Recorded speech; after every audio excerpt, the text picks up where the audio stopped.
നമസ്കാരം, എൻ്റെ പേര് നിതിൻ എഫ് എന്നാണ്. ഞാൻ SVT ഹോസ്പിറ്റലിലെ കൺസൾട്ടൻറ്റ് സൈക്കോളജിസ്റ്റാണ്. ഇന്ന് ഞാൻ നിങ്ങളോട് സംസാരിക്കാൻ ആഗ്രഹിക്കുന്ന വിഷയം, ഒരു എക്സാം സീസൺ കൂടെ വീണ്ടും വരികയാണ്. നമ്മളുടെ വിദ്യാർത്ഥികളെല്ലാം തന്നെ പഠിച്ചു, അതിൻ്റെ അവസാന സ്റ്റഡി ലീവിൻ്റെ ടൈമാണ്. ചിലർക്കൊക്കെ മോഡൽ എക്സാം സ്റ്റാർട്ട് ചെയ്തിട്ടുണ്ട്, ചിലർക്കൊക്കെ പ്രാക്ടിക്കൽ എക്സാം, മോഡൽ എക്സാം ഒക്കെ നടക്കുന്നുണ്ട്. അപ്പം വളരെ സീരിയസ് ആയിട്ടുള്ള ഒരു എക്സാമിനേഷൻ സീസണിലേക്കാണ് നമ്മുടെ വിദ്യാർത്ഥികളെല്ലാം പോയിക്കൊണ്ടിരിക്കുന്നത്.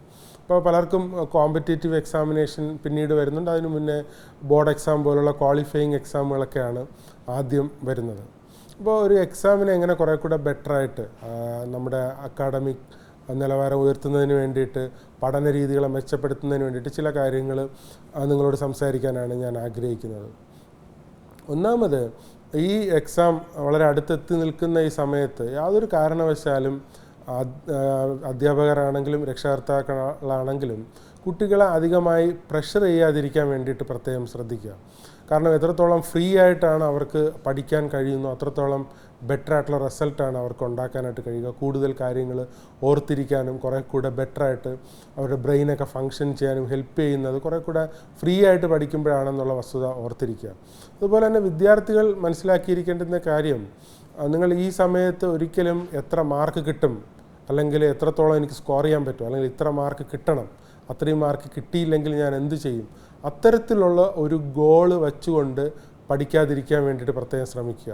അതായത് അതിന് ഒരു ഗോൾ ഓറിയൻറ്റഡ് ആയിട്ടുള്ള, അല്ലെങ്കിൽ ഒരു പെർഫോമൻസ് ഓറിയൻറ്റഡ് ആയിട്ടുള്ളൊരു ഗോൾ ആണ് നിങ്ങൾ വയ്ക്കുന്നതെങ്കിൽ അത് കൂടുതൽ പ്രഷർ നിങ്ങളുടെ പഠനത്തിൽ ഉണ്ടാക്കുന്നതിന് കാരണമാകും എന്നുള്ള വസ്തുത തിരിച്ചറിയുക. പകരം ഓരോ ദിവസവും നിങ്ങളാലാവുന്ന വിധം മാക്സിമം ബെസ്റ്റായിട്ട് പഠിക്കുന്നുണ്ട് എന്നുള്ള ഒരു റിയലൈസേഷൻ ഉണ്ടാക്കാൻ വേണ്ടിയിട്ട് ശ്രമിക്കുക.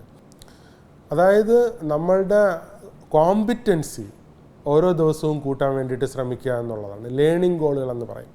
അപ്പം ലേണിംഗ് ഗോളുകളെന്ന് പറയുന്നത് ഇന്നലത്തെക്കാൾ കുറേ കൂടെ ബെറ്ററായിട്ട് ഇന്ന് പഠിക്കുക, ഇന്നത്തെക്കാൾ കുറേ കൂടെ ബെറ്ററായിട്ട് നാളെ പഠിക്കുക. നമ്മളുടെ തന്നെ പെർഫോമൻസ്, അതായത് നമ്മുടെ ഒരു കോമ്പിറ്റൻസിയാണ് ആക്ച്വലി അവിടെ കൂട്ടി കൊണ്ടുവരുന്നത് എന്നുള്ള വസ്തുത ഓർത്തിരിക്കുക. അപ്പോൾ എക്സാം വരുമ്പോൾ നമുക്ക് ബെറ്റർ ആയിട്ടുള്ള ഒരു പെർഫോമൻസ് അവിടെ കാഴ്ചവെക്കാനായിട്ട് കഴിയുമെന്നുള്ളത് ഓർത്തിരിക്കുക. അതോടൊപ്പം ചെറിയ രീതിയിലുള്ളൊരു ആങ്സൈറ്റി എപ്പോഴും നല്ലതാണെന്നുള്ളത് മനസ്സിലാക്കിയിരിക്കേണ്ടത് അത്യാവശ്യമാണ്.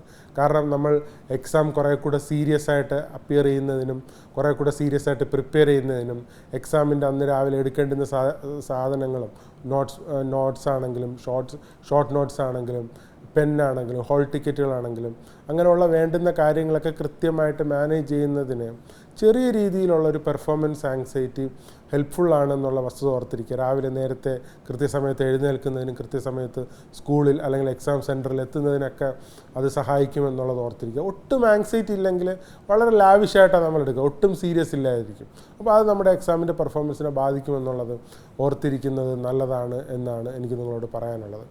അതുപോലെ തന്നെ നമ്മളുടെ ഭക്ഷണം, ഒരു ബാലൻസ്ഡ് ഡയറ്റ് നിങ്ങൾ മെയിൻറ്റെയിൻ ചെയ്യാൻ വേണ്ടിയിട്ട് ശ്രമിക്കുക. ഇലക്കറികൾ, പച്ചക്കറികൾ, ഫ്രൂട്ട്സ്, അങ്ങനെയൊക്കെ ഉള്ള ഒരു ബാലൻസ്ഡ് ഡയറ്റ് കൂടുതലായിട്ട് മെയിൻറ്റെയിൻ ചെയ്യാൻ വേണ്ടിയിട്ട് ശ്രമിക്കുക. അതുപോലെ പകൽ സമയത്ത് കൂടുതലായിട്ട്, അല്ലെങ്കിൽ പ്രത്യേകിച്ച് നമ്മൾ സ്റ്റഡി ലീവ് ആകുമ്പോൾ ലോങ്ങർ അവേഴ്സ് കണ്ടിന്യൂസ് ആയിട്ട് പഠിക്കുന്ന ഒരു സമയത്താണ് നമ്മളിപ്പോൾ ഉള്ളത്. അപ്പോൾ വെള്ളം ധാരാളം കുടിക്കുന്നതിന് വേണ്ടിയിട്ട് ശ്രമിക്കുക. അപ്പോൾ അത് കുറേ കൂടെ റിലാക്സ്ഡ് ആയിട്ടും അലേർട്ടായിട്ടും ഇരുന്ന് പഠിക്കുന്നതിന് ഹെൽപ്പ് ചെയ്യുമെന്നുള്ള വസ്തുത ഓർത്തിരിക്കുക. പിന്നെ ഒരു അവസാന നിമിഷമാകുമ്പോൾ നമ്മൾ കുറേ കൂടെ എക്സാം ഓറിയൻറ്റഡ് ആയിട്ടാണ് പഠിക്കേണ്ടത്. അതായത് പ്രീവിയസ് ക്വസ്റ്റ്യൻ പേപ്പർ വർക്കൗട്ട് ചെയ്യുക, കൂടുതൽ ചോദിക്കാൻ സാധ്യതയുള്ള പോർഷൻസ് കൂടുതലായിട്ട് കവർ ചെയ്യുക. അങ്ങനെ കുറേ കൂടെ സിസ്റ്റമാറ്റിക്കായിട്ട് ഒരു റെഗുലറായിട്ട് സീരിയസ് ആയിട്ട് പഠിക്കുകയാണെങ്കിൽ വളരെ ബ്ലെസ്ഡ് ആയിട്ടുള്ള ഒരു അക്കാഡമിക് ഇയറിൻ്റെ എൻഡിങ്ങും അതുപോലെ എക്സാമിനേഷനും നമ്മുടെ ലൈഫിലൊരു വലിയ ബ്രേക്ക് ത്രൂ ഉണ്ടാക്കുന്നതിനും കാരണമായി തീരും എന്നാണ് ഞാൻ വിശ്വസിക്കുന്നത്. Thank you so much.